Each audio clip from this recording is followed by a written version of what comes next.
I never imagined that my life, the one I thought was perfect, could shatter in a single afternoon.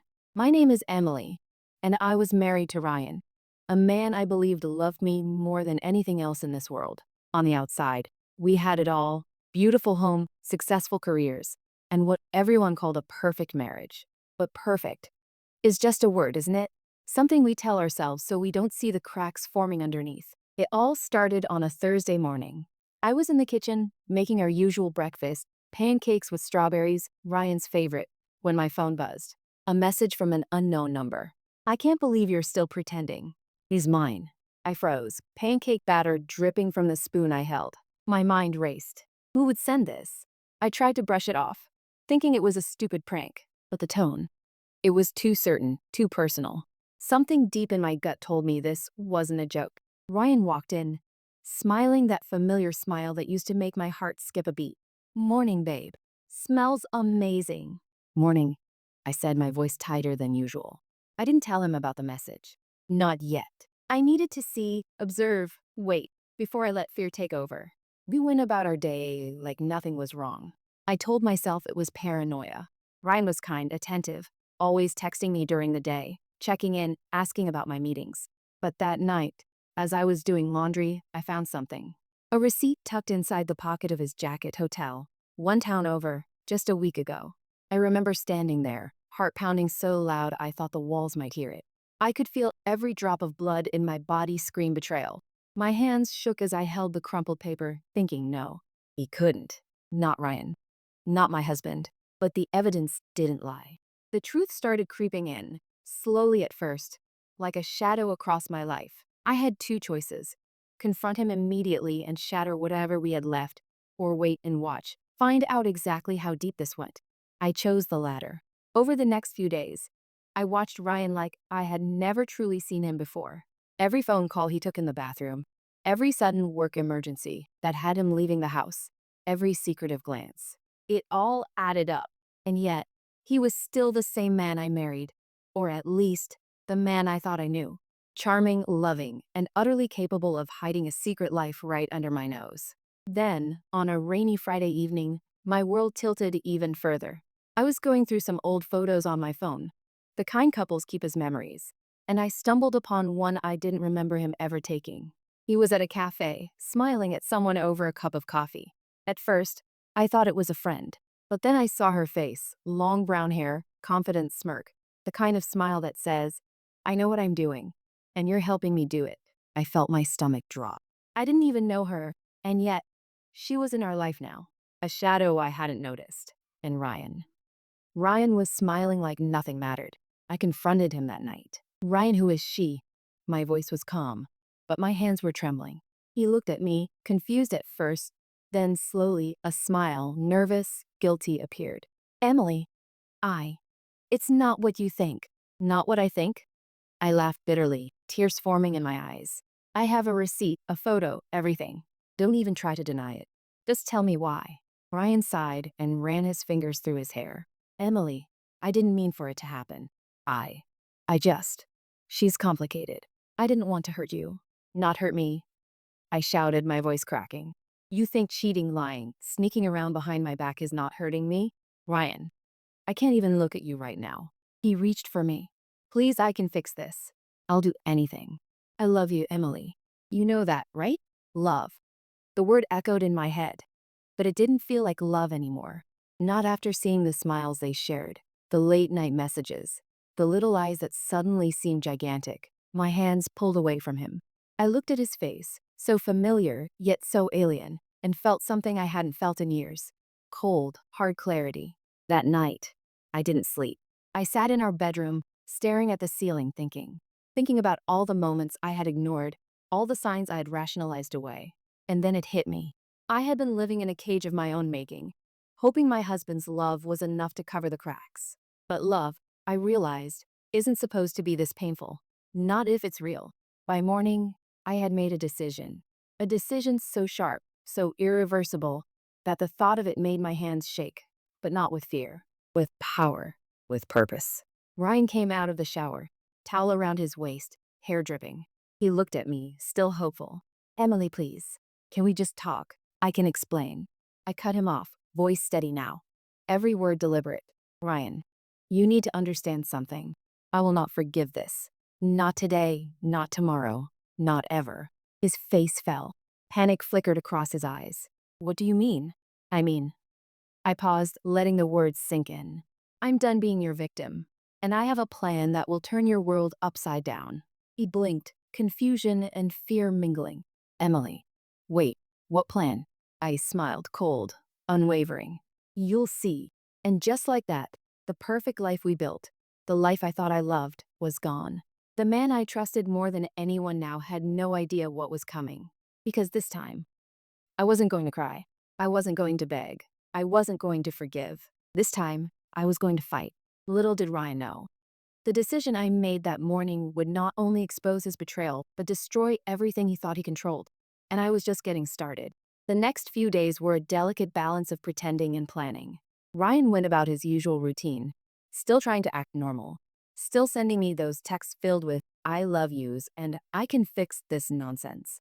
But I didn't fall for it. I had learned something crucial. He was good at lying, but I was better at observing. Every little twitch, every half smile, every word that stumbled out too fast. It was a thread I could pull, and I intended to unravel the whole fabric of his lies. I started small. I asked him to leave his phone on the table while we had dinner. He hesitated, a flicker of panic crossing his face. But he smiled that practiced, reassuring smile and handed it over. I glanced at it casually, pretending to scroll through social media. My heart raced as I opened a chat thread I knew existed, the one between him and her. There it was. Messages full of flirtation, late-night plans, secret rendezvous. I didn't read them all. Not yet. I wanted him to feel the tension, the suspense, the creeping suspicion that would eat him alive. By Thursday, my plans started to take shape. I had called a few people I trusted, friends who owed me loyalty, friends who had seen the signs but didn't know how to help. I didn't tell them everything, just enough to set things in motion. Ryan had to feel the consequences of his betrayal. Not just the embarrassment, not just the anger, but the complete loss of control. That evening, I made dinner as if nothing had changed. Chicken, roasted vegetables, and that ridiculous little salad he always said he hated but secretly loved. He sat across from me, glancing nervously at his phone. I could feel his anxiety like static in the air. Emily, we need to talk, he said, voice low, almost pleading. I shook my head, smiling sweetly. We're talking, Ryan. Right now. About us. His brow furrowed. Us. Emily, please. I messed up, I know. I'll do anything to make it right. You have to believe me.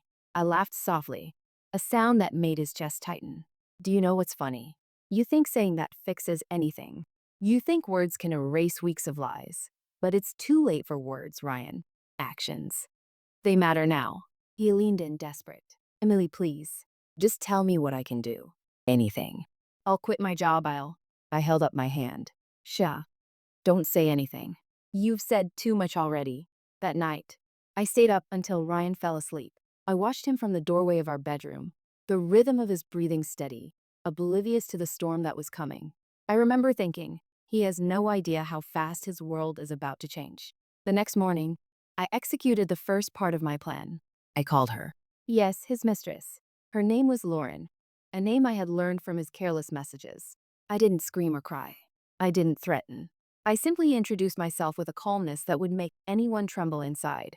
Hello, Lauren, I said. This is Emily, Ryan's wife. There was silence on the other end. Then a laugh, nervous, brittle. Emily, don't speak, I interrupted. I just want you to know. I'm aware of everything, and I want to make something very clear. Stay away from my husband. Do you understand? Yes, I understand, she stammered. Good. Because if I hear about one more meeting, one more message, one more lie, I will make sure you regret it. And Ryan will regret ever trusting you or me. I hung up before she could respond. My pulse was racing, but it was a controlled kind of excitement. I had drawn the first line in the sand. And Ryan, he had no idea it had already been crossed. When he came home that evening, he was in a rush, looking flustered. Emily, I smiled, innocently. You look tense, honey. Rough day at work. Yes. Busy. Complicated. He rubbed his face and sank into the couch. Emily, I really want to fix this. Please. I sat across from him, calm and composed. Ryan, I've been thinking a lot about us, about trust, about honesty. And I realized something. He looked up at me, hopeful. What? I realized I can't trust you. I said softly, almost like a whisper. I can't be married to someone who doesn't respect me, who doesn't value what we built together. So, I've made a decision. His eyes widened. What decision? I leaned in, letting the words sink in. I'm not leaving you. Not yet. But I'm going to make you see exactly what it feels like to be powerless, to be scared, to realize that every lie has consequences. And you will be the one paying attention this time. He blinked, confused, scared. Emily, you're not making sense. I am, I said. You just don't realize it yet. And you will. Very soon. For the next week, I started setting the wheels in motion. Subtle things at first, mentioning her name casually in conversation, leaving messages for him to find, making small social media posts that hinted at secrets he couldn't control. Each reaction I observed was like a puzzle piece falling into place. He was nervous, on edge, and for the first time, I felt empowered. And then it happened. The moment I had been waiting for. The one that would shatter his carefully constructed world. I received a text from him, a simple message. We need to talk. Now. I smiled. Finally, he was ready to face the storm. Little did he know. He was walking straight into it. Ryan thought he could control the conversation, think he could charm his way out of this mess. But he had no idea that the real confrontation, the one that would expose every single lie, was about to begin, and it would change everything between us forever. The living room was silent except for the ticking of the clock. Ryan paced, phone in hand, mumbling to himself like he was trying to rehearse lines for a play. I sat on the couch, sipping my tea, calm, collected, everything he wasn't. Emily, please, he started, voice cracking. Can we just sit down and talk like adults? I want to explain. I raised an eyebrow. Explain? Oh, Ryan, you've been explaining since the day you decided to lie. And yet, here we are, still full of secrets. He froze, realizing I wasn't going to give him the easy way out. Emily, I swear, it's not what you think. It just happened. I didn't. Stop, I said sharply. Do not use that word. It just happened? Do you know what that sounds like? Excuses. Weak excuses from a man who thinks he can erase his mistakes with words. But actions, Ryan. Actions are what matter. He sank into the armchair across from me, head in his hands. I could see the panic now, the fear I had been waiting for. And yet, he didn't fully understand what was coming. He thought I would beg, cry, maybe even forgive him if he promised enough. He was about to learn the hard way. Do you want the truth? I asked, voice low, almost a whisper. He lifted his head, eyes wide. Yes, please. Just tell me. I need to know. I took a deep breath. The truth is, I know everything. The hotel receipts, the late night texts, the lies, the meetings. I know about Lauren. I know everything, Ryan. And it's not just me who knows anymore. What? What do you mean? He stammered, panic starting to choke his voice. I've contacted the people you thought would never get involved. Your friends, your colleagues, even her friends. Everyone who can expose you if you try to lie again. You've been careless, Ryan. Too careless. His face went pale. Emily, you can't. This isn't necessary. Necessary? I repeated, my voice rising. Necessary would have been thinking before you cheated, Ryan. Necessary would have been respecting me, respecting us. But you didn't. So now, you're going to pay attention. He tried to stand, to move closer to me, probably thinking he could hug me, plead, somehow make me forgive him. I shook my head, standing up to block him. Don't touch me, I warned. Not now. Not ever. You need to understand the full weight of your betrayal. And you will. Ryan sank back into the chair, defeated. His shoulders slumped, his eyes darting nervously around the room. For the first time in years, I saw him completely vulnerable. No charm, no smiles, no smooth words. Just fear. I pulled out my phone, showing him the message thread with Lauren. Look at this. Every message, every lie. You thought you were careful, but you weren't. You underestimated me. He stared, frozen, as I scrolled through the messages. There were the late-night calls, the flirty texts, the casual, I miss you lines he thought I would never see. He swallowed hard, trying to find words that wouldn't come. I can explain, he finally said, voice shaking. No, Ryan, I said firmly. You don't get to explain. You get to face the consequences. You get to watch your life unravel, piece by piece, and understand what betrayal really costs. I could see the terror in his eyes. And then I did something I hadn't planned, but it felt right. An instinctive move that would change everything. I went to Lauren, I said, voice steady. I called her. I told her exactly what you've been doing. I made it clear, stay away from my husband. Or else. She knows everything now. And if you think she's going to keep it a secret, you're wrong. Ryan's face went ashen. Emily, you can't, she won't. She will, I interrupted. Because unlike you, I have power. And I know how to use it. You've spent years thinking you controlled everything, Ryan. But guess what? You don't control me. You never did. I sat back, crossing my arms, enjoying the small flicker of panic that now consumed him. The man who had lied, who had cheated, who had thought he could charm his way out of anything, was finally realizing he was powerless. Then I dropped the final bomb. And there's more. He looked up, eyes wide. More? What? What more? I smiled, a cold, deliberate smile. I've saved every receipt, every text, every evidence of your lies. I've even copied them to a secure place. And tomorrow, I'm showing your colleagues, your friends, even your family. Everyone will see the truth about you. The man you really are, Ryan. The man who betrayed his wife. He swallowed hard, panic turning into desperation. Emily, please, don't do that. I'll fix it, I swear. I'll leave her, You don't get to fix anything, I said, cutting him off. You had your chance, and you wasted it. Now, it's my turn. Ryan's face was pale, his breathing uneven. He looked like a man drowning, gasping for air but finding none. And in that moment, I realized something I hadn't expected. I felt no guilt, no regret, only power, only clarity, only the burning, unrelenting satisfaction of someone finally taking control of her own life. He opened his mouth again, probably to beg, to plead, to somehow manipulate me into softening. But I shook my head. Don't. Just listen. I walked past him and went to the window, staring out at the street, feeling the storm outside mirror the one inside me. I didn't need him to forgive me. I didn't need him to cry. I just needed him to understand. And soon, everyone else would understand too. That's when I saw the first warning signs that he was starting to panic in a new way, checking his phone constantly, pacing, muttering under his breath. And I knew. The game had just begun. Ryan thought he had power, that he could manipulate, charm, and control. But in reality, he was already trapped, and there was no escape this time. As I prepared to unleash the full truth to everyone around him, Ryan's desperation turned into a dangerous resolve. And I realized, just a little too late, that he wasn't going down without a fight. The next morning, I woke up with a sense of calm I hadn't felt in months. The house was quiet, the way it always had been when Ryan was at work.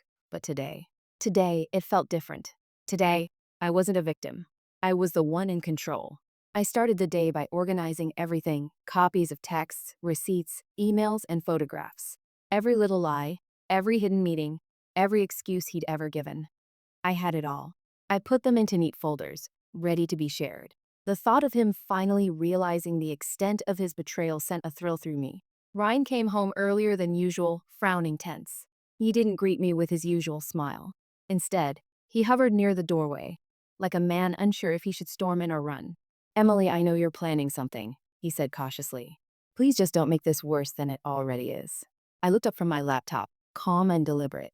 Planning something? Oh, Ryan. You could say that, but let me be clear. It's not just a plan. It's the truth, and you've spent years hiding from it. He swallowed hard. Emily, please, I'll do anything. Anything. I'll leave her, I cut him off with a smile that didn't reach my eyes. You should have thought about that before. You should have thought about what it means to cheat on someone who trusts you completely. But now, it's too late. You're going to see the consequences of every choice you've made. The first part of my plan was subtle, watching him squirm, making him feel the tension without actually revealing the evidence. I left little hints around the house. A text screenshot on the coffee table, a receipt casually slipped into his briefcase, a message from Lauren left accidentally open on my laptop screen. Each small move made him more anxious, more desperate. By evening, the anxiety had become unbearable for him. I could see it in the way he jumped at every sound, how his hand shook as he poured wine, how he kept checking his phone. I almost felt sorry for him. Almost. Then came the next step, involving the people who mattered. I sent messages to a few mutual friends, vague but effective. Enough to pique curiosity, enough to plant seeds of doubt in Ryan's carefully constructed social world. I didn't give them details, just hints that something serious was happening, that they needed to be aware. That night, I confronted Ryan in a way I hadn't before. "Do you know what it's like?" I asked softly. "To see everything you love crumble because of lies? To realize that someone you trusted completely has been living a secret life right under your nose?" He didn't answer. He could only stare, eyes wide with fear. "I want you to imagine that feeling," I continued, pacing slowly, letting my words sink in. "Because that's what you're going to feel. Not just now, but for the rest of your life. Every time you think you can lie, every time you think you can cheat, you'll remember this moment, and it will haunt you." He finally spoke, voice low and trembling. "Emily, you're scaring me." I stopped, turning to look at him directly. "Good. You should be scared. Because this isn't about me hurting you physically. This is about destroying the illusion you've built around yourself, about making sure that everyone knows exactly who you are. And you're not going to like it." The next day, I carried out the most nerve-wracking part of my plan. I started by confronting Lauren in person. I didn't scream or cry. I was calm, composed, almost eerily polite. "Lauren," I said, "this ends now. I know everything. And you have a choice. Stay away from Ryan, or you'll see what happens when someone refuses to be a victim." She looked at me, confused, scared, unsure if I was serious. I didn't need to say more. The fear in her eyes told me she understood. My power over the situation was complete. When I returned home, Ryan was pacing again, more agitated than ever. "Emily, what did you do? Tell me, now." I smiled faintly. "I've made sure everyone knows the truth. Your little secret meetings, your late-night messages, everything. It's no longer hidden. You wanted control, Ryan. Now you have none." His face went pale. "Emily, you can't. People will judge you, not him. You'll make this worse." "Exactly," I said. "Exactly the point. This isn't about judgment. This is about consequences. And for the first time in your life, Ryan, you're going to face them." He sank into the couch, defeated, muttering under his breath. I never thought it would come to this. I love you." I shook my head firm. "Love isn't about cheating, Ryan. Love isn't about lies. And love isn't something you can demand. You've destroyed that. Now it's my turn to take control." The next few days were a whirlwind. Ryan's colleagues started acting differently around him. Subtle glances, whispered conversations. Friends avoided him. Even his family began questioning his behavior. All thanks to my careful, calculated exposure. I watched from a distance, every small reaction fueling my sense of empowerment. But just as I began to feel the thrill of victory, something unexpected happened. Ryan didn't just retreat. He started planning. Quietly, methodically, he began trying to manipulate the situation in his favor, trying to regain some control. And for the first time, I realized he was dangerous. I had underestimated the lengths he might go to save his reputation, to save his pride. The stakes had escalated. What started as a plan to reveal his betrayal had now turned into a battle. And I knew, deep down, that this wasn't over yet. Not by a long shot. Ryan thought he had lost, that he was powerless. But in the shadows, he was plotting something I hadn't expected. And when he made his first move, it would change everything and force me to make a choice I wasn't sure I was ready for. The tension in the house was palpable. Ryan had stopped pacing and talking. Instead, he was silent, withdrawn, watching me with that cold, calculating gaze that made my stomach twist. For weeks, I had thought I was in control, but now I realized that the real game had just begun. It started subtly. Misplaced items, doors left unlocked, strange messages on his laptop meant to unsettle me. Little things designed to make me doubt myself. But I was ready. I had anticipated this. Every move, every trick he tried, I counted before he could act. I wasn't going to let him manipulate me anymore. One evening, as I was reviewing the files I had collected against him, he finally confronted me directly. His voice was low, tense, almost dangerous. "Emily, enough. You've humiliated me enough. Everyone knows. I've lost everything because of you. You wanted revenge, fine, but this is too far." I looked up, calm, unwavering. "Too far? Ryan, you took everything from me the day you decided to cheat. You don't get to decide what's too far when you're the one who broke the rules of our marriage." He took a step closer, a shadow of his old confidence creeping back. You think this is over? That you've won? You have no idea what I'm capable of. You've made me angry. And anger can be dangerous. I held his gaze, steady. You think I don't know that? I've spent weeks watching, waiting, planning. You may have been the one cheating, the one lying, but I'm the one who decided the rules now. And I'm not afraid of you.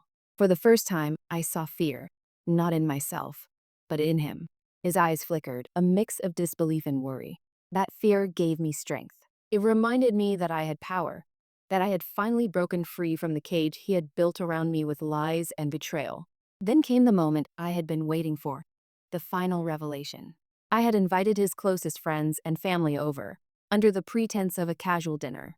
Ryan thought it was just a normal night. He didn't suspect a thing. As everyone gathered in the living room, I stood and addressed them calmly.